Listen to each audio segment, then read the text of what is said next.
साहब प्रणाम, मैं हूं हिमांशु द्विवेदी और स्वागत है आपका हमारी खास पेशकश चर्चा में। चर्चा के तहत आज का हमारा विषय है कर्नाटक का फंडा, 24 का एजेंडा। जो कुछ भी है वो 24 को ध्यान में रखकर चल रहा है, पर इन सबके बीच में कर्नाटक कहां से आ गया? कर्नाटक में तो विधानसभा चुनाव तय हो गए, भारतीय जनता पार्टी सत्ता से बेदखल हो गई, कांग्रेस एक बेहतर जीत के साथ सत्ता में आ गई। इसके बावजूद भी कर्नाटक पिछले 24 घंटे से सुर्खियों में क्यों है? सुर्खियों में इसलिए है कि सिद्धारमैया के नेतृत्व वाली कांग्रेस की सरकार के द्वारा अपनी कैबिनेट की बैठक में कुछ फैसले लिए गए और वो फैसले पूरे देश को प्रभावित कर रहे हैं। खासतौर पर मध्य प्रदेश, राजस्थान और छत्तीसगढ़ को लेकर तो माहौल अलग ही सरगर्म हो गया। सरगर्म इसलिए हो गया कि कर्नाटक की कांग्रेस की सरकार ने कैबिनेट की बैठक में फैसला लिया है कि जो धर्मांतरण विरोधी कानून भारतीय जनता पार्टी की सरकार के द्वारा 2022 में लागू किया गया था, उसको हम निरस्त कर रहे हैं। कैबिनेट में यह फैसला लिया गया है और अब विधानसभा के सत्र में इसको प्रस्तुत कर दिया जाएगा। इसी के साथ सियासत गर्म हो गई है कि देखो ये कांग्रेस का किस प्रकार का काम है। भारतीय जनता पार्टी के तमाम नेता बयान देकर ये बता रहे हैं कि देश को समझ लेना चाहिए कि कांग्रेस का अलग से एजेंडा क्या चलता है। वो बोलती कुछ है, करती कुछ है। कांग्रेस का हाथ जिहादियों के साथ, यह मध्य प्रदेश के गृह मंत्री नरोत्तम मिश्रा के द्वारा आज ही दिया गया नारा है। तो आज हम इस पर बात करेंगे। कर्नाटक की सरकार ने केवल फैसला धर्मांतरण विरोधी कानून के संदर्भ में नहीं लिया है, बल्कि उसने राष्ट्रीय स्वयंसेवक संघ के संस्थापक हेडगेवार से जुड़े हुए पाठ्यक्रम में विषय को भी हटाने का फैसला लिया है। साथ ही वीर सावरकर से जुटे हुए चैप्टर को भी हटाने का फैसला लिया गया है। इसके स्थान पर पंडित जवाहरलाल नेहरू से जुड़े हुए विषयों को जोड़ने की बात कही है। साथ ही बी आर अम्बेडकर से जुड़े हुए विषयों को जोड़ने की बात कही गई है। तो कुल मिलाकर एक ध्रुवीकरण का दौर दिखता है, पर सबसे महत्वपूर्ण है धर्मांतरण संबंधी। देश हमारा धर्मनिरपेक्ष करार दिया गया है। इस धर्मनिरपेक्ष देश में संविधान के तहत धर्म के संदर्भ में स्वतंत्रता प्रदान की गई है। भारतीय संविधान के अनुच्छेद 25(1) के अंतर्गत हर व्यक्ति को अपने धर्म को मानने, उसका अभ्यास करने और प्रचार करने की स्वतंत्रता दी गई है। लेकिन किसी के भी द्वारा अगर इस धर्म के संदर्भ में प्रलोभन देकर, लालच देकर, धमकाकर या किसी अनुचित साधन का उपयोग करके व्यक्ति का धर्म परिवर्तन कराया जाता है, तो देश के तमाम राज्यों ने अपने अपने स्तर पर कानून बनाकर इसके संदर्भ में दंड का प्रावधान किया हुआ है। कर्नाटक में भी इसी प्रकार का प्रावधान किया गया था, पर कर्नाटक की सरकार ने हटा दिया। कर्नाटक में जो सरकार आई है उसे तमाम काम करने थे। उन कामों को छोड़ धर्मांतरण विरोधी कानून को लेकर इतनी जल्दबाजी क्यों? निश्चित रूप से यह विषय है और इस विषय पर ही आज हम बात करेंगे। हमारे साथ इस चर्चा का हिस्सा बनने के लिए 5 खास मेहमान जुड़ेंगे, जिसके माध्यम से हम समझेंगे कि कर्नाटक की सरकार का फैसला कांग्रेस की भावी राजनीति को, देश की भावी सियासत को किस तरीके से प्रभावित करेगा। लेकिन अपने मेहमानों से आपका परिचय कराकर इस विमर्श को शुरू करें, उससे पहले समय है आज के विचार सूत्र का। हमारा आज का विचार सूत्र ये कहता है कि your choices are made in a moment and yet their consequences transcend a lifetime. मतलब आप चुनाव एक पल में करते हैं, लेकिन उनके परिणाम जीवन भर के लिए होते हैं। एमजे डेमार्को के द्वारा ये जो बात कही गई थी, ये कर्नाटक की सरकार के द्वारा लिए गए फैसले पर क्या लागू होती है, इस पर हम विचार करते हैं और इस विचार को ध्यान में रखते हुए अपनी चर्चा को आगे बढ़ाते हैं। हमारे साथ इस चर्चा का हिस्सा बनने के लिए 5 खास मेहमान हैं। हमारे साथ में भारतीय राष्ट्रीय कांग्रेस की प्रवक्ता के तौर पर सेवानिवृत्त विंग कमांडर अनुमा आचार्य जी हैं। हमारे साथ यशपाल सिंह सिसोदिया जी हैं, जो भारतीय जनता पार्टी का प्रतिनिधित्व कर रहे हैं, कई बार के विधायक हैं, भविष्य के संदर्भ में भी संभावना रखते हैं, ऐसा उनके समर्थक बताते हैं। हमारे साथ स्वामी चक्रपाणी महाराज जी हैं, राष्ट्रीय अध्यक्ष हैं हिंदू महासभा के, जो अपनी उग्रता के लिए, अपने तेवर के लिए ख्यात है। हमारे साथ में राजकुमार सिंह जी हैं, वरिष्ठ पत्रकार हैं, तटस्थ राय देने के लिए हमारे साथ जुड़े हैं। और इन सबके बीच में कानूनी तौर पर पक्ष देने के लिए हमारे साथ में ग्वालियर हाईकोर्ट के वरिष्ठ अधिवक्ता अरुण पटेरिया जी भी साथ में। आप सभी का स्वागत है। चर्चा की शुरुआत हम अनुमा आचार्य जी से करेंगे, लेकिन उससे पहले एक बयान सुनेंगे, जो बयान इस कार्यक्रम की आधारभूमि है। एक बार सुनिए। कांग्रेस के राष्ट्रीय अध्यक्ष कर्नाटक के हैं, इसलिए कर्नाटक में जो वापस लिया गया है धर्मांतरण वाला, इससे आप कांग्रेस का हिडन एजेंडा समझ जाओ। अब खड़गे जी तो कुछ बोलेंगे नहीं, बोलने स्थिति में भी नहीं होंगे, पर प्रियंका जी, राहुल जी से जरूर सवाल है कि प्रियंका जी कहती थी कि लड़की हूं, लड़ सकती हूं। अब ये तो लड़कियों की सुरक्षा के लिए था धर्मांतरण विधेयक, उनको संरक्षण देने के लिए था। क्या कानून रद्द करना जिहादियों को संरक्षण देना नहीं है? एक बात स्पष्ट हो गई कि कांग्रेस का हाथ जिहादियों के साथ। कि कर्नाटक के अंदर जिस प्रकार से चुनावी हिंदू बनकर श्रीमान राहुल गांधी जी ने, कांग्रेस के नेतृत्व ने जिस प्रकार से छल किया था कर्नाटक की जनता के साथ, झूठे और छल कपट के आधार पर चुनाव तो वो जीत गए, लेकिन आज उन्होंने कर्नाटक के अंदर जो शुरू किया है कि धर्मांतरण विरोधी कानून रद्द करके जिहादी चेहरा कांग्रेस का उजागर हुआ है।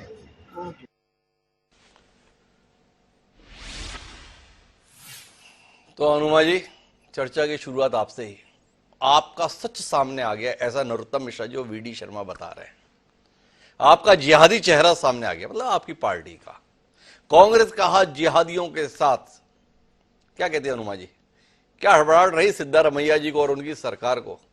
इतने विषय थे करने के लिए, यही विषय मिला?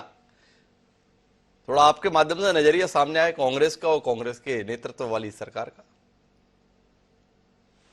हिमांशु जी, आमतौर पर इस तरह का डिबेट मेरा कोर कॉम्पिटेंस नहीं है, क्योंकि मैंने फौज में रहते हुए कभी भी इस तरह की बातें नहीं सुनी। लेकिन चूंकि विषय है, तो सबसे पहले आपने एक वाचाल राजनीतिक नरोत्तम मिश्रा का बयान सुनाया, जो गैर जिम्मेदार हैं, ध्रुवीकरण के पैरोकार हैं और शायद प्रधानमंत्री मोदी जी को खुश करने के लिए अजीब अजीब किस्म के बयान देते रहते हैं। चाहे कोई फिल्म आए तो चालू हो जाते हैं। और वीडी शर्मा, जो या तो हटाए जाने की कगार पर हैं, अभी बदलाव होने वाला है, तो उनको भी अपनी ये बताना है कि मेरा भी एग्जिस्टेंस है। तो इन दोनों का आपने बयान तो सुना दिया। देखिए, कांग्रेस संविधान का सम्मान करने वाली पार्टी है जी। और संविधान का जहां जहां संविधान के साथ छेड़छाड़ हुई है जी। अगर वो हमारी प्रायोरिटी नहीं है उसे ठीक करना, तो प्रायोरिटी क्या है? क्योंकि अभी जब ये डिबेट शुरू किया था, ओपनिंग रिमार्क में आपने कहा कि अगर किसी को बहला फुसला के या डर से अगर धर्मांतरण कराया जाता है तो उसके लिए कानून है। हमारे कानून, संविधान में कानून उसके लिए प्रोविजंस रखता है कि उसकी सजा दी जा सकती है। लेकिन इस तरह के कानून बनाकर, जो अभी इस भारतीय जनता पार्टी की सरकार ने कानून बनाए हैं, जिसमें कहीं लव जिहाद मध्य प्रदेश में भी किया गया है, लोगों के बीच में ध्रुवीकरण को और ज्यादा इंटेंस करने की ये कहानी है उनकी।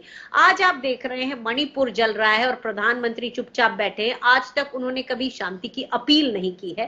तो ऐसे लोग जब सत्ता में होते हैं तो उन्हें सिर्फ सत्ता चाहने के लिए लोगों के बीच में किसी तरह के खेमे बनाने की जरूरत पड़ती है।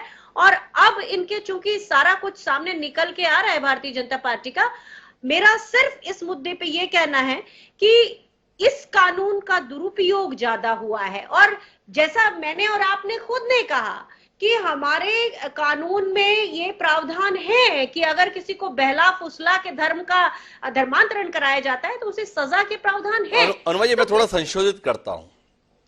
संघीय दृष्टि से ऐसा कोई कानून नहीं है और देश के कानून मंत्रालय ने 2015 में बाकायदा ये संसद में बताया कि संसद के पास इस संदर्भ में विधायी शक्ति नहीं है, ये राज्यों के अधिकार क्षेत्र में है और इसके तहत संघीय दृष्टि से कोई कानून नहीं।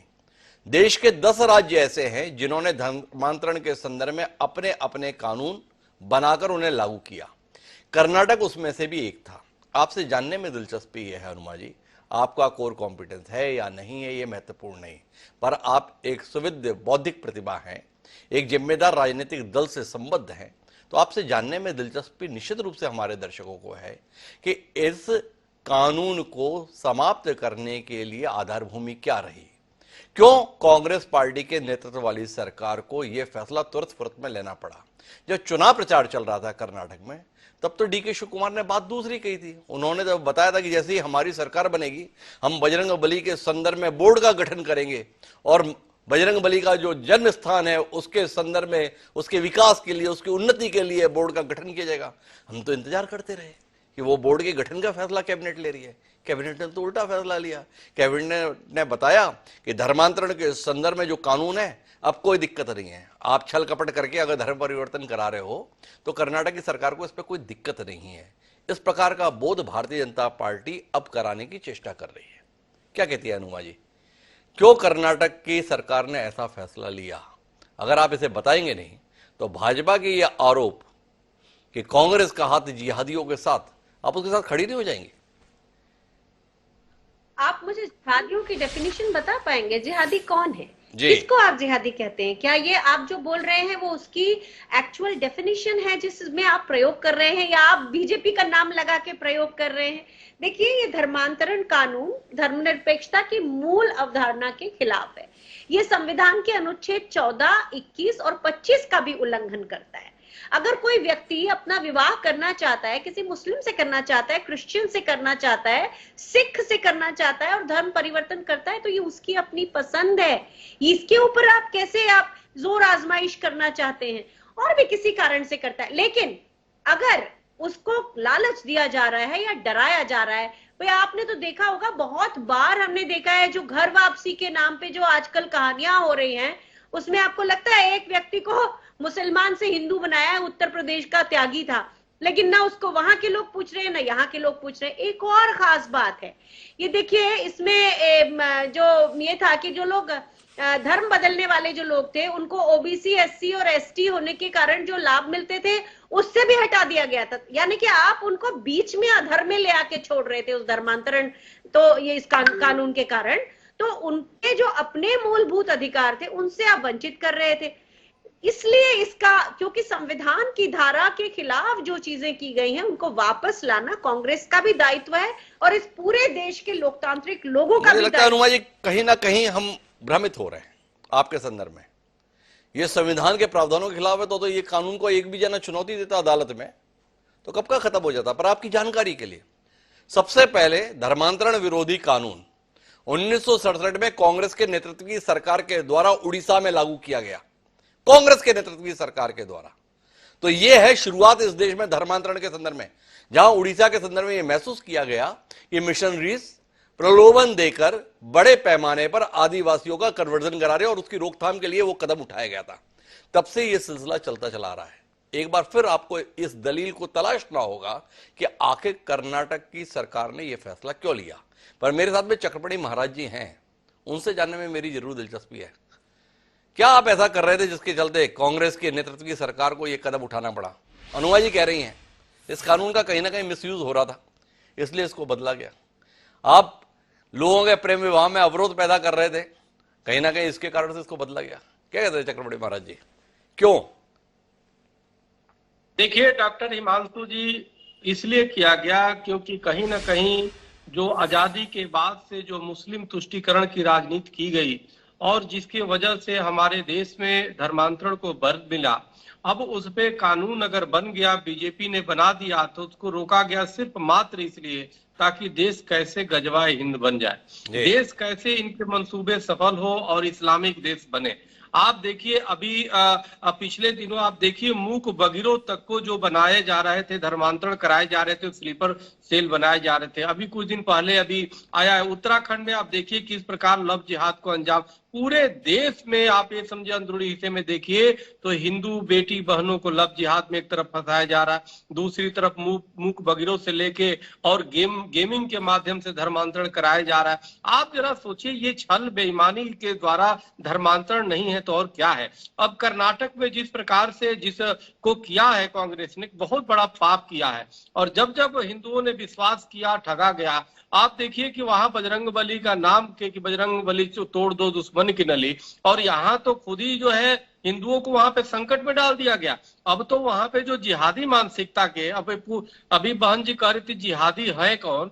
जिहादी वही है जो देश को इस्लामिक देश बनाना चाहते हैं, जिहादी वही हो जो देश को गजवाए हिंद बनाना चाहते हैं, जिहादी वो है जो बिहार, छत्तीसगढ़ और झारखंड में चले जाइए, वहां पे पहले 20 साल पहले तक जो सरकारी विद्यालय थे वहां पे हिंदू बहुल क्षेत्र में, जब वहां पे जनसंख्या बढ़ गई, मुस्लिम हो गए, तो वहां पे रविवार को छुट्टी नहीं होता, वहां शुक्रवार को जुम्मे को छुट्टी होती है, वहां वंदे मातरम को नहीं पढ़ता और सरकारी स्कूल को हिमांशु जी वहां पे उर्दू विद्यालय कर दिया गया। सरकार के पैसे लगते हैं और वहां पे पूरी तरह से वो मिनी पाकिस्तान बना दिया गया और एक दो नहीं सैकड़ों विद्यालय ऐसे हैं।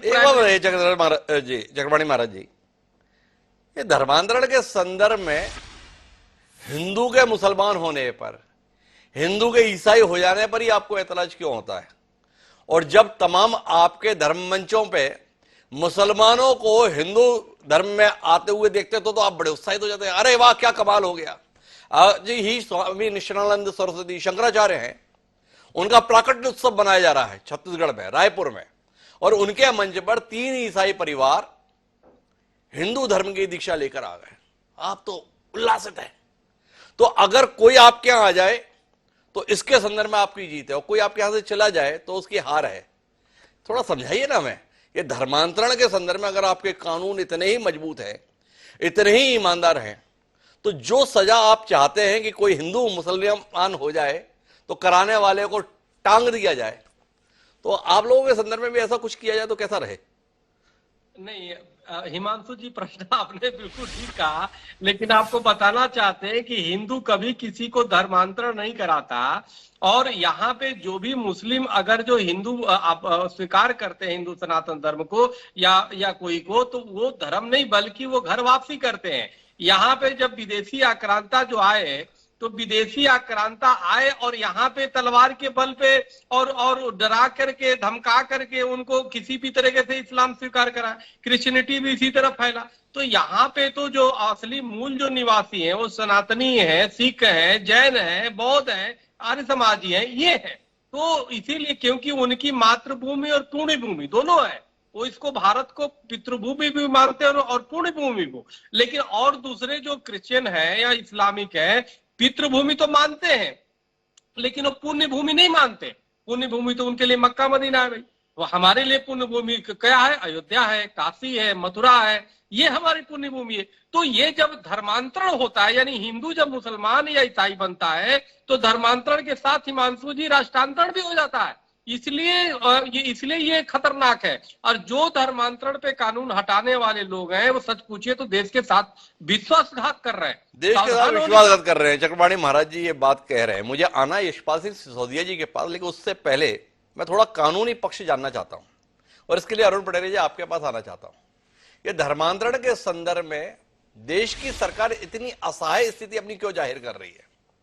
देश के स्तर पर धर्मांतरण के संदर्भ में कानून क्यों नहीं है? क्यों राज्यों के स्तर पर अलग अलग कानून लाए जा रहे हैं और उसे उपलब्धि के तौर पर सरकारें बताती है कि देखो हमने क्या कमाल का काम किया है, और जो हटा रही है वो भी बता रही है देखो हमने क्या कमाल का काम किया है। थोड़ा इसकी वैधानिक स्थिति हमें बताएंगे पटेल साहब? नमस्कार जी। दरअसल कानूनी प्रोविजन तो ये है कि जो भी सरकार कानून बनाती है उसका उद्देश्य ये होता है कि वो जनता की भलाई के लिए जी, और वो जनता की भलाई इस उद्देश्य से करती है कि ताकि अगर इसका कोई दुरुपयोग करे, उसका उल्लंघन करे तो उसे दंडित किया जाए। जी। अब वर्तमान प्रश्न ये है कि कर्नाटक सरकार ने जो कानून रद्द किया 2022 का पूर्व सरकार का, क्या वो उचित है अथवा नहीं? तो इस बारे में मेरा कहना ये है कि इतनी जल्दबाजी में करना तो कतई उचित नहीं है। जी। एक भी ऐसी बात नहीं बताई है कि 2022 के कानून की वजह से इतना अन्याय हो रहा था कि इसको तुरंत हटाना जरूरी हो गया। और अगर इस कानून को ध्यान से देखा जाए तो ये किसी धर्म के पक्ष में या किसी धर्म के विरोध में है ही नहीं। जी। ये ऐसा है कि कोई भी व्यक्ति किसी अन्य को बलपूर्वक, धोखे से, छल से, प्रलोभन दे के अगर कानून परिवर्तन कराता है तो दंड का भागी होगा, जो सजा 3 साल से 5 साल तक हो सकती है और 25,000 रुपए का जुर्माना भी हो सकता है। इसका तात्पर्य है कि अगर कोई हिंदू को मुसलमान बनाए तो वो भी दंड का भागी है, और इसी प्रकार किसी मुसलमान को हिंदू बना ले, ईसाई को हिंदू बना ले, वो भी इसी दंड का भागी है। तो अगर हम राजनीतिक बात से या दलीय राजनीति से हटके बात करें तो 2022 के जो पूर्व सरकार का कानून था वो कहीं से भी अनुचित नहीं था। वो सभी धर्मों की रक्षा करता था और इस बात का प्रावधान करता था कि देखिए अगर आप जबरन, प्रलोभन से या किसी प्रकार गलत तरीके से धर्मांतरण कराते हैं तो आप दंड के भागी होंगे। एक बात जानना चाहूंगा पटेरिया साहब, ये जो हमारे मध्य प्रदेश के गृह मंत्री है ना नरोत्तम मिश्रा जी, वो बड़े भावुक व्यक्ति हैं, उनका हृदय आज फटा फटा सा जा रहा था। और फटा इसलिए जा रहा था कि बताइए हमारी बहनों के संदर्भ में संरक्षण के लिए जो कानून था ना, इन्होंने हटा दिया कांग्रेस वालियों ने। तो आपसे ये जानना चाहता हूं, और उसमें वो बता रहे थे कि कई लोग अपना पहचान छुपा के, असल पहचान की, कोई मुसलमान है तो वो अपना मुसलमान की पहचान छुपाकर हिंदू नाम रख के योजना पूर्वक हिंदू लड़कियों को बहलाकर उनके साथ शादी कर लेते हैं और बाद में धर्म परिवर्तन के लिए दबाव बनाते हैं। तो आपसे जानना ये चाहता हूं कि जो देश की वर्तमान में कानून व्यवस्था है, सीआरपीसी के प्रावधान है, तो अपनी पहचान छुपाकर छद्म नाम से अगर आप इस प्रकार का कपटपूर्ण व्यवहार करते हैं तो क्या वर्तमान में कोई दंड के प्रावधान नहीं है? क्या दोष सिद्धि के प्रावधान नहीं है? क्या सजा के प्रावधान नहीं है? क्या अलग से कानून की जरूरत है इसके संदर्भ में? तो थोड़ा इसके विषय में रोशनी मिले ना कि वाकई अलग कानून की जरूरत है इस काम के संदर्भ में। मेरे ख्याल से इसके लिए विशेष वाला कानून की आवश्यकता है जी सामान्य रूप से कानून तो बनते ही है जी, पर जो ज्वलंत मैटर्स होते हैं, जो सीरियस मैटर्स होते हैं, उनके लिए एक कानून बनता है। जैसे एक उदाहरण दूं मैं आपको जी कि बलात्कार के मामले में आईपीसी में प्रावधान जी। है, पर जब ये देखा गया कि भाई बलात्कार के मामले में छोटी बच्चियों के साथ दुराचार होता है तो पास्को एक्ट अलग लगा दिए गए। तो आजकल स्थिति ये हो गई है कि इस प्रकार के मामलों में भी विशेष कानून बनाए जाने चाहिए, और कर्नाटक सरकार की पूर्व सरकार ने जो बनाया था वो गलत नहीं था। हाँ, ये बात जरूर थी कि अगर उसमें कोई कमी निकालते या उसके उदाहरण गिनाते या सरकार जनसाधारण को ये बताती कि इसमें ये गलती है, इस वजह से इसको हटा रहे, तो उसके औचित्य को माना जा सकता है। एक और सवाल पटेल साहब आपसे, क्या कर्नाटक की सरकार अलग कानून बनाया, हरियाणा की सरकार अलग कानून बनाया, मध्य प्रदेश की सरकार अलग कानून बनाया? अगर ये इतना ही ज्वलंत प्रश्न है, इतना ही गंभीर विषय आप बतौर कानूनविद महसूस कर रहे हैं, तो देश की सरकार पूरे देश के लिए इसके संदर्भ में अलग एक्ट क्यों नहीं बनाती?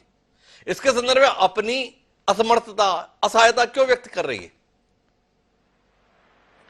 जी, इसके संदर्भ में मेरा कहना है कि 2024 में जो चुनाव आने वाले हैं, 2024 के पहले कोई भी दल छूना नहीं चाहेगा जी। 2024 के बाद जो अच्छी गवर्नमेंट बनती है बहुमत की, वो जरूर छुएगी।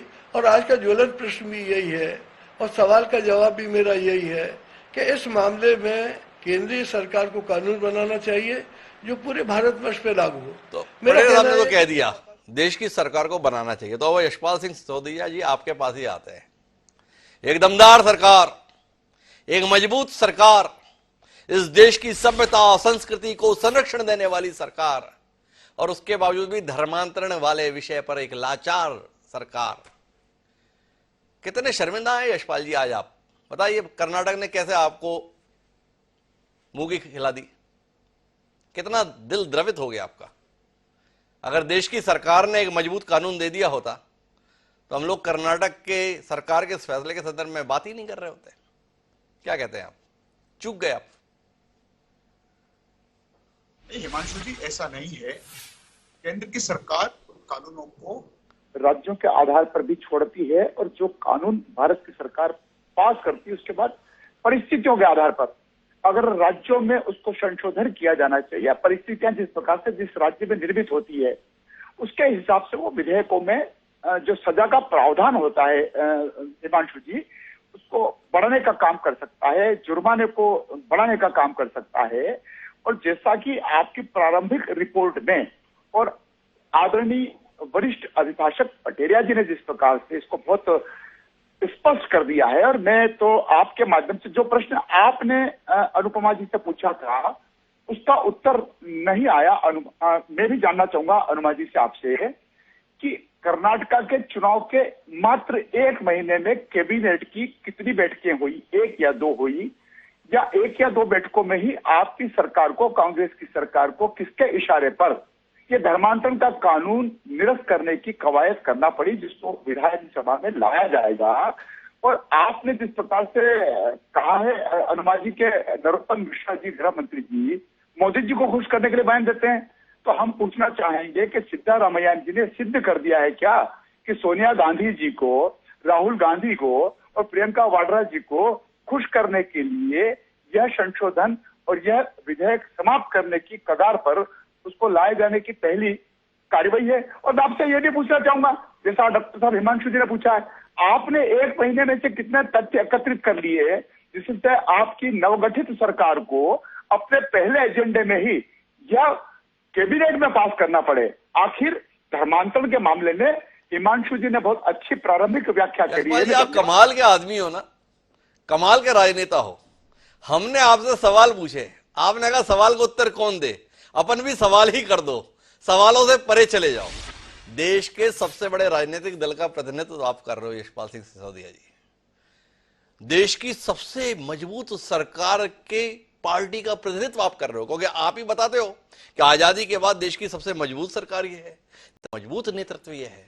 तो हमने आपसे जानना चाहा बहुत विनम्रता के साथ यशपाल जी कि देश के स्तर पर धर्मांतरण के विषय को क्या आपकी केंद्रीय सरकार गंभीर विषय नहीं मानती, देश के सम्मुख कोई चुनौती नहीं मानती, देश के सम्मुख कोई विषय नहीं मानती कि जिसके लिए विशेष कानून का प्रावधान किया जाए। जिन अरुण पटेरिया जी की आप इतनी तारीफ कर रहे थे, ये वरिष्ठ अभिभाषक अरुण पटेरिया जी ने क्या कमाल की बात कही, तो उन्होंने तो कहा विशेष परिस्थितियों में विशेष कानून लाया जाता है, पास्को एक्ट लाया गया। तो आपसे जानना ही चाहते हैं कि आप जिस बात पर कर्नाटक की सिद्धारमैया की सरकार से नाराज हैं, हम भी तो नाराज हो सकते हैं ना आपसे। 9 साल से आप सत्ता में हैं, धर्मांतरण के संदर्भ में रोकथाम के लिए, अनुचित तौर पर इस संदर्भ में जो चीजें चलती हैं उनकी रोकथाम के लिए आप कोई कानून नहीं लाए, क्यों नहीं लाए? मैं राज्य की अगर बात करूंगा हिमांशु जी, तो पास्को एक्ट हम भी लाए हैं, नाबालिग बिटियाओं के साथ रेप को लेकर के जिस प्रकार से, और उसको संशोधन करके, और माननीय मुख्यमंत्री श्री शिवराज सिंह चौहान ने पास से कोर्ट की भी स्थापना करी है। और जहां तक मैंने कहा है, भारत की सरकार के कानून अपनी जगह निश्चित से हैं, उससे इनकार नहीं किया जा सकता है, लेकिन राज्यों की परिस्थितियों के आधार पर उसको बदलने को लेकर के, उसमें बढ़ाए जाने को लेकर के, प्रावधानों को लेकर के राज्यों को स्वतंत्रता है। और उसी आधार पर कर्नाटक ने जो निर्णय किया है, वो मैं फिर कहना चाहूंगा, यशपाल जी के पास में इस बात का जवाब नहीं है कि देश के स्तर पर यह कानून क्यों नहीं लागू किया जा रहा। वो तो केवल इतना जानना चाहते हैं कि भैया ऐसा हुआ क्या कर्नाटक में जो आपको ये फैसला लेना पड़ा। अनुवा जी, काफी समय हो गया इस चरण को, मुझे लगता है अब तक तो आपके पास में उत्तर आ गया होगा। क्या ऐसी परिस्थितियां बनी, क्या ऐसे हालात बने, वो कौन से कारण रहे जिसके चलते कर्नाटक की प्रचंड बहुमत की सिद्धारमैया सरकार को यह फैसला लेना पड़ा? इस अंदर कुछ तो बताइए ना। नहीं तो यशपाल जी ने तो कह दिया, सोनिया जी को खुश करने के लिए, राहुल जी को खुश करने के लिए, प्रियंका जी को खुश करने के लिए, इतने प्रचंड बहुमत से आई हुई सरकार महज एक परिवार को खुश करने के लिए तो फैसला नहीं लेगी, ऐसी उम्मीद करते हैं। क्या कहती है अनुमा जी? ताज्जुब कर रही हूँ कि आपने इस बारे में कहा कि गैर सरकारी स्कूलों में प्रतिदिन संविधान की प्रस्तावना पढ़ना अनिवार्य किया है, और राज्य के सभी सरकारी और अर्ध सरकारी कार्यालयों में संविधान की प्रस्तावना का चित्र लगेगा, इसके बारे में बात नहीं की। यही एक निर्णय है जो अपने आप में बताता है कि कांग्रेस की सरकार क्या चाहती है, और इसमें दबाव की क्या बात है। मैं आपसे पूछूं कि क्या दबाव है कि आप मणिपुर पर बहस नहीं कर रहे हैं और इस मुद्दे पर बहस कर रहे हैं? ये कानून लाया ही क्यों गया था? प्रोविजंस थे अपने आप में, जबरदस्ती एक कानून लाया गया, और अगर वो कानून हटाया गया, ऐसे ही आपने केशव बरिलाम हेडगेवार की बात कर दी कि उनको हटा दिया गया। नहीं हटाते क्या? ऐसे व्यक्ति को जिसके दिमाग में दिन भर अंतर्द्वंद चलता रहता था, कभी कांग्रेस के साथ हो जाता था, कभी चिट्ठी लिख देता था कि सविनय अवज्ञा आंदोलन का विरोध करो, और अगर व्यक्तिगत रूप से शामिल होना चाहिए तो कर लो, खुद भी शामिल हो जाते थे। तो एक ऐसे अंतर्द्वंद वाले लोगों को पढ़ के क्या हमारे स्कूल की नई पीढ़ी जो है वो अपने आप को भी पूरे समय कंफ्यूजन में रखेगी? तो ये सारे जो निर्णय हैं, एक एक दो निर्णय हैं, पर दिक्कत ये है ना कि जो पूरा देश जल रहा है उसको छोड़कर हम कर्नाटक की सरकार के पीछे पड़ेंगे। संविधान के हिसाब से जो निर्णय था वो लिया गया है, और सीधी बात है। और जिहाद जिहाद जिहाद 100 बार सुन लिया मैंने। आप बताइए जिहाद का क्या अर्थ है? जिहाद का शाब्दिक अर्थ है संघर्ष, जबरदस्ती जिहाद, लव जिहाद, ये जिहाद, यूपीएससी जिहाद। अगर आप अपने चैनल के माध्यम से ध्रुवीकरण को प्रमोट कर रहे हैं तो मुझे बहुत सख्त शब्दों में आपत्ति। और दूसरी चीज यह है, इससे ज्यादा बड़े मुद्दे हैं इस देश में। इस देश में 80,000 लोग विस्थापित हुए हैं। इस देश में सबके पास, दोनों तरफ की जनजातियों के पास हथियार हैं जो पुलिस से लिए गए हैं, असम राइफल से लिए गए। इन पे नहीं है मुद्दा बात करने के लिए, इसी पर मुद्दा है जिसके ऊपर असल में आप इतना नाराज हम पर हो रही है, इतना नाराज आप सिद्धारमैया पर क्यों नहीं हो रही? इतना नाराज अपने कर्नाटक की नई सरकार पर क्यों नहीं हो रही?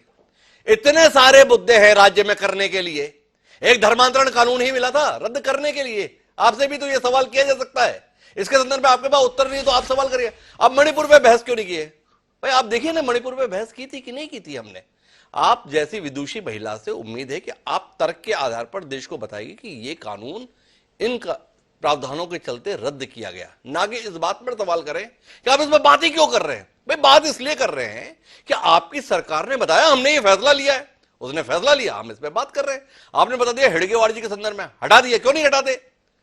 एक अंतर्द्वंद से घिरा हुआ व्यक्ति, पर हेडगेवार वो शख्स का नाम है अंतर्द्वंद से घिरे हुए व्यक्ति का, कि जिस व्यक्ति ने एक संगठन स्थापित किया और आज की तारीख में वह दुनिया का सबसे बड़ा गैर राजनीतिक सांस्कृतिक संगठन का है। एक ऐसा संगठन है कि आपका हर नेता उसका नाम लेकर ही अपने भाषण को पूरा करता है। राहुल गांधी अगर कहीं पर भी जाते हैं तो उसी संघ का उल्लेख करते हुए बताते हैं कि इस संघ के कारण हमारे को दिक्कत है, इस संघ के कारण देश को दिक्कत है, इस संघ के कारण भाजपा इतनी चढ़ी हुई है। तो जिसने भाजपा को भी इतना चढ़ा दिया, उस संगठन का नाम राष्ट्रीय स्वयंसेवक संघ और उसके संस्थापक का नाम डॉक्टर केशवराव बलिराम हेडगेवार। अब बताइए, वीर सावरकर को हटा दिया, उन सावरकर को हटा दिया जिनके संदर्भ में स्वयं इंदिरा गांधी की चिट्ठी सोशल मीडिया पे वायरल होती है कि भाई सावरकर का देश के संदर्भ में बड़ा योगदान था। वो सावरकर जिनके संदर्भ में डाक टिकट किसने जारी किया? माननीय इंदिरा गांधी ने जारी किया, आपने उन्हें हटा दिया। तो बताएंगे तो सही ना, क्यों कर दिया?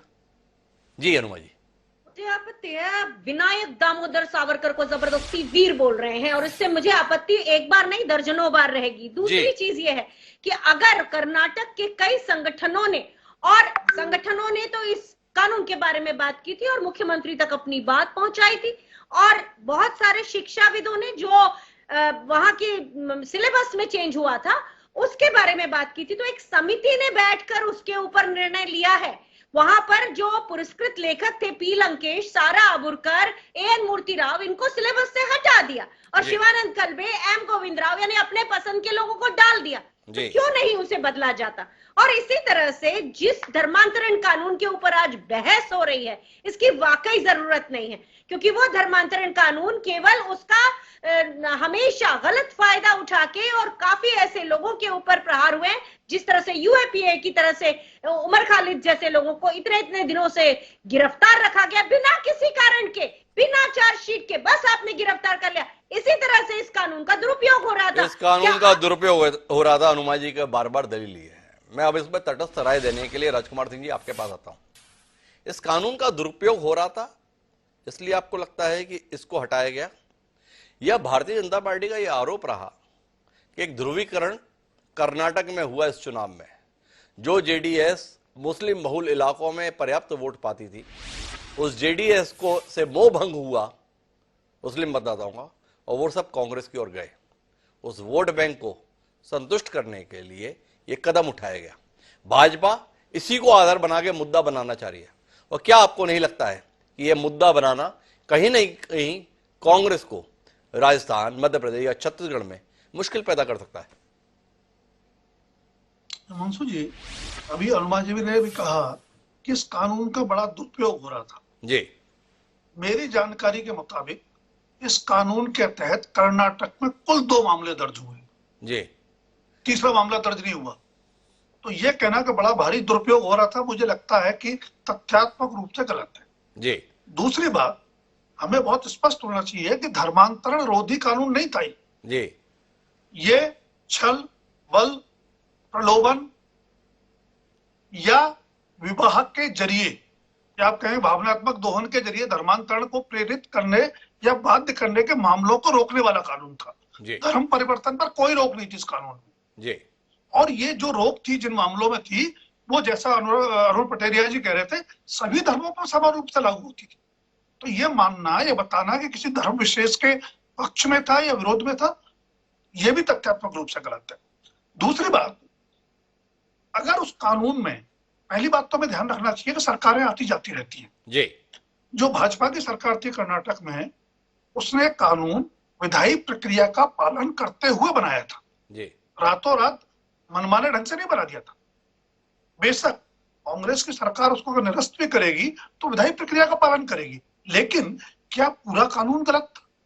अगर आपको शिकायत उसके कुछ प्रावधानों को लेकर थी, तो जैसा कि अभी कहा एक वक्ता ने, क्या आप उन प्रावधानों को बता देते कि भाई इसमें ये चीजें जन विरोधी है, गलत हैं, आप संशोधन ले आते। लेकिन आपने सीधे सीधे कानून को निरस्त करने का फैसला कैबिनेट में लिया और विधानसभा का जो पहला सत्र होगा जी उसमें आप उसको पारित करेंगे। यानी आपकी प्राथमिकता में सबसे ऊपर कोई विषय कर्नाटक के निवासियों के हित में है, तो इस कानून को रद्द करना है। तीसरी बात, इससे चिंता पैदा होती है वो ये कि ये जो राजनीतिक एजेंडा, हनुमान जी ने बताया नहीं, विधानसभा चुनाव प्रचार के दौरान कांग्रेस ने वायदा किया था, चुनाव घोषणा पत्र में शामिल था कि हम सत्ता में आएंगे तो रद्द करेंगे। तो आपका जो राजनीतिक एजेंडा है आप उस पर अमल कर रहे हैं, लेकिन विकास का एजेंडा पिछड़ रहा है। अब तीसरी बात जो आपने कहा कि कर्नाटक में जो प्रयोग हुआ और जिस तरह से जनता दल सेक्युलर से मुस्लिम मतदाता लगभग एकमुश्त, जी मैं लगभग वो शब्द इस्तेमाल कर रहा हूं, परंपरागत रूप से जेडीएस को वोट करते थे, इस चुनाव में एकमुश्त कांग्रेस के साथ गए। जी और उसके बाद ये चर्चा चल पड़ी है देश में, क्या मुस्लिम मतदाता क्षेत्रीय दलों के प्रति जो उनकी प्रतिबद्धता रही है अलग अलग राज्यों में अलग दलों के साथ, बिहार में राजद के साथ, जेडीयू के साथ, यूपी में सपा बसपा के साथ, तो क्या उस पर पुनर्विचार करके कांग्रेस की तरफ लौटने के बारे में सोच रहे हैं? क्योंकि वो एक राष्ट्रीय दल है, बड़े पैमाने पर मौजूद है। मुझे लगता है कहीं ना कहीं कांग्रेस के दिमाग में वो बात भी है। लेकिन जो मैं अपनी राय बता रहा हूं, मैं नहीं कह रहा वो सही होगी, कि अगर 2024 के एजेंडा को लेकर के कांग्रेस रास्ते पर चल रही है तो उस रास्ते में खतरे भी बहुत हैं। जी कर्नाटक पूरा भारत नहीं है। इस देश में इतनी विविधता है, इतनी बहुलता है कि राज्य दर राज्य ध्रुवीकरण के मुद्दे भी अलग होंगे, दिशा भी अलग होगी और परिणाम भी अलग होंगे। तो हर मुद्दे को राजनीतिक नजरिए से देखना मुझे लगता है राजनीतिक हित में तो हो सकता है तात्कालिक तौर पर, लेकिन सामाजिक या राष्ट्रीय हित में नहीं है। पर राजकुमार जी, मैं आपसे जानना ही चाहूंगा कि कर्नाटक में सिद्धारमैया सरकार का यह फैसला कर्नाटक में सिद्धारमैया को भले ही मजबूत कर दे, क्या आप मानते नहीं हैं कि देश में जिस प्रकार की ध्रुवीकरण की कोशिश भारतीय जनता पार्टी के द्वारा की जाती है उसमें मदद का काम कर दिया है सिद्धारमैया ने? भारतीय जनता पार्टी को मजबूत करने के लिए कर्नाटक सरकार ने अपनी तरफ से आहुति दे दी है। क्या कहते हैं आप?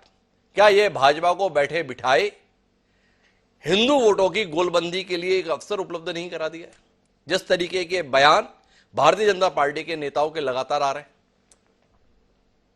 देखिए, मैंने पहले भी कहा कि कर्नाटक पूरा भारत नहीं है। कर्नाटक के नजरिए से, कर्नाटक के चश्मे से पूरे देश को देखने की कोशिश कांग्रेस करेगी तो बड़ी भारी गलती करेगी। ये पहला मुद्दा नहीं है, आपने बिल्कुल सही कहा। कर्नाटक में कांग्रेस बड़े उत्साह में, 3 बयान। एक, सरकार बनते कहा गया कि बजरंग दल पर बैन लगाएंगे। अरे भाई, बजरंग दल पर बैन लगाने के लिए जनादेश नहीं मिला।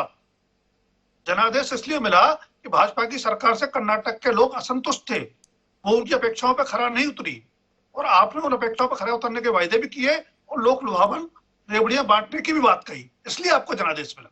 तो आप उस जनादेश पर अमल करिए। तीसरी बात, अभी एक मंत्री का बयान आया कुछ दिन पहले कि अगर आप भैंस काट सकते हैं तो गाय क्यों नहीं काट सकते? मतलब राजनीतिक विमर्श का स्तर देखिए।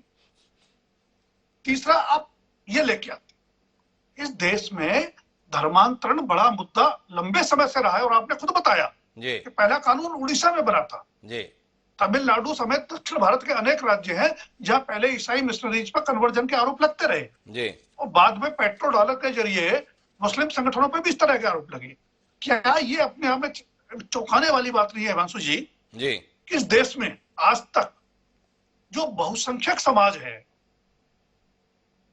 जिसका हम तमाम देशों में देखते हैं कि वो हर अलग तरह से अपना दबदबा दिखाता है, आज तक देश में, भारत में कभी हिंदू समाज पर जबरन धर्मांतरण का आरोप नहीं लगा। मैं सिर्फ एक सवाल उठा रहा हूं, ये आरोप अल्पसंख्यक समुदाय पर ही क्यों लगते हैं? क्या हम कभी राजनीतिक हितों से ऊपर उठ करके सामाजिक परिप्रेक्ष्य में, राष्ट्र के परिप्रेक्ष्य में इन सवालों से रूबरू होंगे, उनका जवाब खोजने की कोशिश करेंगे? बड़ा गंभीर सवाल उठाया राजकुमार सिंह जी ने। जितने भी आक्षेप लगते हैं वो आक्षेप दूसरे धर्मों के संदर्भ में इस बात को लेकर लगते हैं कि हिंदुओं का कन्वर्जन कराया जा रहा है। कोई शिकायत इस बात की नहीं आती है कि किसी हिंदू के द्वारा इस प्रकार से जबरिया या प्रलोभन देकर धर्मांतरण कराया गया है। बहरहाल, मैं वापस अरुण पटेरिया जी आपके पास आना चाहता हूं। हनुमा जी की एक दलील थी, संविधान विरोधी कानून था, हटना ही चाहिए था। आपसे जानना ही चाहता हूं कि 10 राज्यों में ये कानून था, अब 9 राज्यों में रह जाएगा। अगर कर्नाटक की सरकार सफल हुई, कर्नाटक की सरकार को इस कानून को खत्म करने के लिए केवल विधानसभा ही नहीं बल्कि विधान परिषद से भी पारित कराना होगा, और अभी विधान परिषद में बहुमत भारतीय जनता पार्टी का है। तो आपसे ये जानना चाहता हूं कि ये संविधान विरोधी कानून 9 राज्यों में मौजूद कैसे है, इसके संदर्भ में कोई दृष्टि आपकी है क्या?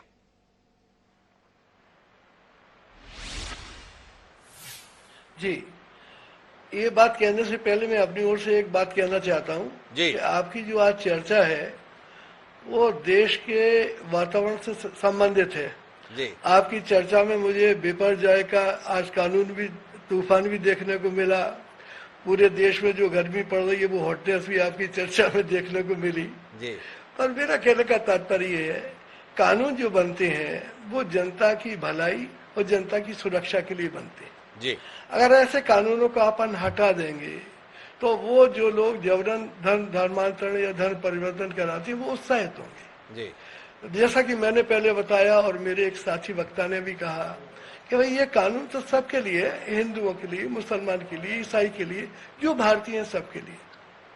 तो इस प्रकार इसको हटाए नहीं। मैं 2 बातें और कहना चाहता कानूनी। जी। पहली बात तो ये कि संविधान में ये व्यवस्था है कि एक सूची बनाई हुई, अनुसूची कानून बनाने की। जी। एक अनुसूची बनाई है कानून बनाने के लिए केंद्र शासन के लिए, एक अनुसूची बनाई है राज्य शासन के लिए। जी। परंतु ये ऐसा मुद्दा है जिस पे केंद्र को कानून बनाना चाहिए। दूसरा ये है कि अभी ये मुझे ऐसा लगता है कि चर्चा थोड़ी प्रीमेच्योर हो गई। इसलिए प्रीमेच्योर हो गई कि अभी केवल कर्नाटक कैबिनेट ने इसका ऐलान किया है, पर जब वो फ्लोर पर जाएंगे, अपने संदर्भ में कोई बात कहेंगे, उनके तर्क देखने के बाद ऐसा लगता है कि और प्रभावी ढंग से इस बारे में चर्चा हो सकती है। बाकी सही बात तो यह कि अब आपके सवाल का जवाब दे रहा मैं कि ये संविधान विरोधी नहीं है। हमारा संविधान कहता है कि सबको एक जैसा ट्रीट किया जाएगा, सबके लिए समान कानून होगा, सबके लिए समान अवसर होंगे। तो वैसी दशा में अगर कानून ये बना कर्नाटक की पूर्व सरकार का कि जबरन प्रलोभन से या किसी तरीके से धर्मांतरण कराओगे तो सजा होगी, तो संविधान सम्मत है। अब मैं नहीं समझता है कोई इसको क्या कहेगा, पर सही बात तो ये संविधान विरोधी नहीं है। अगर ऐसे कानून को आप हटाते हैं तो शायद ये संविधान विरोधी पग होगा, पर फिर भी मैं कहता हूँ ये प्रीमेच्योर है। Let the Arun Pateria ji premature इसलिए करार दे रहे हैं कि सरकार का पक्ष आना चाहिए ना। कर्नाटक सरकार जब फ्लोर में जाएगी तो बताएगी कि किन कारणों के चलते हम इस कानून को निरस्त करने जा रहे हैं, और जब वो तथ्य आए तब उस पर बहस की जाए। लेकिन हो सकता है कि हमारे जैसे कार्यक्रमों के चलते सरकार फ्लोर पर जाने से पहले ही विचार कर ले कि वाकई जाए या यहीं रुक जाए। पर मैं यशपाल सिसोदिया जी वापस आपके पास आता हूं। कांग्रेस को कटघरे में खड़ा करना आपको हमेशा रास आता है। अब तक में आपने दलील निकाली क्या कि देश के संदर्भ में धर्मांतरण विरोधी कानून क्यों नहीं लाते? क्या 2024 के संदर्भ में इंतजार कर रहे हैं, उसके लिए सहेज कर रखे हैं? भाई सारे तीर एक बार ना निकले, हर बार कोई माहौल बनना चाहिए, कोई उम्मीद जगानी चाहिए। तो 2024 में धर्मांतरण को मुद्दा बनाकर कि धर्मांतरण के खिलाफ अगर सशक्त कानून चाहिए तो भाजपा को फिर वापस लाइए, इसलिए रुके रहे 10 साल तक। हिमांशु जी, ऐसा नहीं है। भारतीय जनता पार्टी कभी भी चुनावों के दौरान या चुनाव से पहले किसी भी प्रकार से इस प्रकार की नीयत और नियति नहीं रखती है जिसका लाभ चुनाव में मिले। कांग्रेस ने स्वयं ने कर्नाटक में अगर घोषणा पत्र में यह कहा कि धर्मांतरण कानून को निरस्त किया जाएगा और उन्होंने एक ही महीने में इसको कैबिनेट में पास कर दिया, इसका यह मायना है कि कांग्रेस ने जो चुनाव लड़ा था वो धर्मांतरण के विषय पर लड़ा था। अनेक विषय और हैं। अगर बिजली की बात करेंगे कर्नाटक में तो बिजली के तो दर ही बढ़ा दिए 1 महीने में, उसके बारे में तो बात कर्नाटक में हुई नहीं। लेकिन अगर पाठ्यक्रमों से 1 माह के भीतर ऐसा क्या हो गया कि हेडगेवार जी को और आदरणीय हमारे स्वतंत्रता के आंदोलन के पुरोधा वीर सावरकर जी को उनके अध्यायों से हटाने की बात कर्नाटक की सरकार कर रही है। और देखिए केरला स्टोरी से भी इनको आपत्तियां हैं, फिर चाहे वो पश्चिम बंगाल हो चाहे कांग्रेस के नेता हो, उनको रास नहीं आता है हिमांशु जी ये सारी बातें, लव जिहाद की बात इनसे मत करवाओ, धर्मांतरण की बात इनसे मत करवाओ, लव स्टोरी की बात इनसे मत, केरला स्टोरी की बात इनसे मत करवाओ। ये तमाम प्रकार के जो बातें हैं जो राष्ट्र विरोधी है, जो धर्म एक विरोधी बार है। बताइए यशपाल जी, आपका जो हृदय व्यथित हो रहा है, ये बताइए, हेडगेवार जी को हटा दिया पाठ्यक्रम से, बताइए ना, हमारे वीर सावरकर जी को हटा दिया, और आप क्या कर रहे हैं?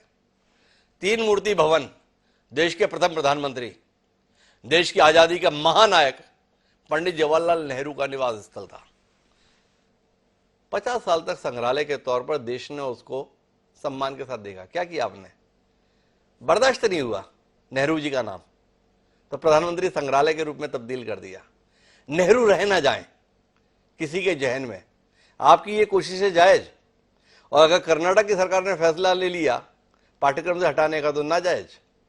कुल मिलाकर सच्चाई ये नहीं है कि आप लोग अपनी राजनीतिक लड़ाई के चलते अब महानायकों को भी कद छोटा करने की कोशिशों से बाज नहीं आ रहे हैं? क्या कहें आपकी इन कोशिशों को? हिमांशु जी, देखिए, हमने कभी भी महानायकों का अपमान नहीं किया। वीर सावरकर का अपमान कांग्रेस कर रही है, हेडगेवार जी का अपमान कांग्रेस ही कर रहे हैं। और हमने तो डॉक्टर भीमराव अंबेडकर जी के भी जितने भी स्थापित स्थान है, जो 5 स्थान है, उनको हमने महत्व दिया है। और मैं तो जिस मध्य प्रदेश का मैं प्रतिनिधित्व करता हूँ, विधानसभा का, जो विधानसभा में तो महू तो उनकी जन्मस्थली है। आप देखेंगे तो कांग्रेस ने हमेशा आदिवासियों के लिए वोट बैंक के रूप में इस्तेमाल किया, और हमने आप विषयांतर क्यों कर रहे हैं यशपाल जी? बात तो नेहरू जी की हो रही थी ना, आप अंबेडकर जी के लिए दलील देने लगे। यार नेहरू जी पे बात हो जाए ना, क्यों हटा दिया आप 3 मूर्ति भवन से उनका नाम? क्यों नेहरू संग्रहालय आपको बर्दाश्त नहीं हुआ? थोड़ा पता तो चले देश को, क्यों?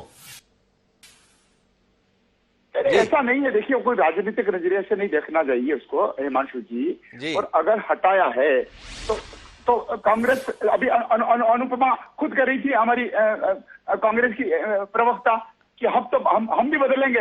अब बदले की भावना से बदला है तो बदला है, और हमने कोई बदले की भावना से नहीं बदला है हिमांशु जी। ये भी देखना पड़ेगा कि कितना तथ्यपरक है, और तथ्यपरकों के आधार पर इस पर परिवर्तन करने की आवश्यकता पड़ती तो आवश्यकता परिपाटित किया। यशपाल जी को ढूंढना पड़ेगा तथ्य कौन से थे, ठीक वैसे जैसे हनुमा जी को ढूंढना पड़ रहा है कि धर्मांतरण कानून के संदर्भ में क्या दुरुपयोग हुआ। पर बहरहाल मैं एक बार फिर वापस आता हूं हनुमा जी आपके पास। क्या आपको नहीं लगता है कि कर्नाटक की सरकार का फैसला देश के मसले पर आपको भारी पड़ेगा? क्या आपको लगता है कि देश इस फैसले के चलते कांग्रेस के साथ आएगा? क्या आकलन है आपका? एक कानून जो हमें लगता है और जो संविधान के खिलाफ है उसको हटा दिया गया। देश का जो भी निर्णय है वो 24 में आएगा। इस साल मध्य प्रदेश से कांग्रेस की सरकार मध्य प्रदेश में आने वाली है, राजस्थान में आने वाली है, छत्तीसगढ़ में आने वाली है, आगे चल के हरियाणा में आने वाली है। अगर बजरंगबली का मुद्दा खड़ा करने के बाद भी कर्नाटक की मेजॉरिटी हिंदू लोगों ने कांग्रेस को चुना है तो उनके ऊपर छोड़िए कुछ निर्णय। एक सरकार जिसने 30 सितंबर 2021 को विधानसभा में अपना ये एंटी कन्वर्जन लॉ पारित किया, विधान परिषद में नहीं किया, मई 22 में धर्मांतरण विरोधी कानून को लागू करने के लिए अध्यादेश जारी किया। अगर आने दीजिए ना, अभी थोड़ा समय दीजिए उस चीज को। इतना जल्दी डिबेट करके, ये वो डिबेट हैं जो पीएमओ से बताए जाते हैं कि ये डिबेट करना जरूरी है। इसी बहाने आपने आज आरएसएस को महिमा मंडित कर दिया। एक ऐसा संगठन जिसका कभी ऑडिट नहीं होता, जिसका कोई हिसाब नहीं है, कौन उससे चुनाव, कौन खर्चे देता है, कहां से उसका सारा चंदा आता है, उसके बारे में कुछ नहीं। एक ऐसा संगठन जो स्वतंत्रता संग्राम के समय भाग खड़ा हुआ था, अंग्रेजों के पैरों में गिरा हुआ था, एक ऐसा संगठन, उसकी आप तारीफ करते हैं कि वो बड़ा है। बड़ा तो बहुत कुछ होता है। मैं तो बड़ा निराश हो जाता हूँ। पता हो, आप 55 साल सत्ता में रहे हनुमा जी, फिर भी ऐसा संगठन बना रहेंगे? क्या करती रही आपकी पूर्ववर्ती सरकारें? क्यों इस संगठन में जब वल्लभ भाई पटेल ने प्रतिबंध लगाया था, हटा क्यों दिया? इंदिरा जी ने लगाया, हटा क्यों दिया? ऐसा गया गुजरा संगठन जिसमें कुछ भी लीगली नहीं है, फिर भी आपके 55 साल के शासनकाल में बना रह गया। आप अपने पूर्ववर्तियों से पूछिएगा जरूर क्यों उन्होंने ऐसा करने दिया और आप लोगों को मुकाबले में खड़ा कर दिया। जी हनुमा जी बताइए ना। जी, मैं ये कह रही हूँ कि आरएसएस ने खुद जाके भारत की सरकारों के पास ये बताया था कि हम जो भी काम करेंगे देश के हित में करेंगे, और उन्होंने खुद सरकारों का साथ दिया है, चाहे वो इंदिरा जी का साथ है, आप देखिए दिया है कि नहीं दिया है। तो एक ऐसा संगठन जो जब मौका मिलता है पैंतरा बदल देता है, पावरफुल की तरफ चला जाता है, आज उसको मौका मिला हुआ है, ध्रुवीकरण कर रहा है, थोड़े दिन में लोग खारिज कर देंगे। तो ये मत समझिए कि कोई गॉस्पेल ट्रूथ है, ये सार्वभौमिक सत्य थोड़ा ही है कि जो आप कह रहे हैं आरएसएस के बारे में। आरएसएस ने पैंतरे बदले हैं, सबको मालूम है, इतिहास उसका भी लिखा गया है, इतिहास आगे भी लिखा जाएगा। अब ऐसे संगठनों का सहयोग लेने के लिए आपकी सरकारें क्यों तैयार हो जाती है अनुमा जी, इस पे भी कभी बात करेंगे अगर ये सच है तो।